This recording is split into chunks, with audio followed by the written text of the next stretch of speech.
मुझे नहीं पता था कि आज मुझे इतना काम करना पड़ेगा। सबसे पहले मैं सुबह उठता हूँ और जल्दी जल्दी रेडी हो जाता हूँ कॉलेज जाने के लिए। फिर नीचे आकर देखता हूँ तो मेरी बाइक बहुत गंदी रहती है, तो मैं एक कपड़ा उठाता हूँ और उसे क्लीन करने लगता हूँ। फिर अपनी बाइक को निकाल कर मैं निकल पड़ता हूँ अपने कॉलेज की तरफ। जल्दी से बाइक को अपने पार्किंग में लगाई और निकल पड़ा क्लास की तरफ। तो गाइस 3 घंटे क्लास करने के बाद मैं निकल आता हूँ क्लास से बाहर। फिर मैं बाइक उठाता हूँ और निकल जाता हूँ ग्राउंड की तरफ। और मैं अपने फ्रेंड्स का वेट कर रहा था, तो इतने में मेरे फ्रेंड्स का फोन आ जाता है कि वो लोग मेरा ग्राउंड में वेट कर रहे होते हैं।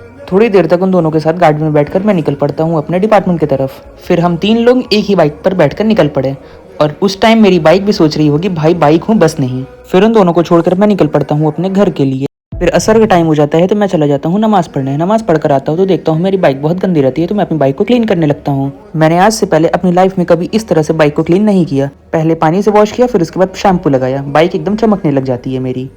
सारी बाइक्स को घर में पार्क करने लगता हूँ। फिर उसके बाद मैं सारी बाइक्स को अपने पार्क कर लेता हूँ। तो गाइज मिलते हैं नेक्स्ट व्लॉग में, लाइक सब्सक्राइब करना मत भूलना।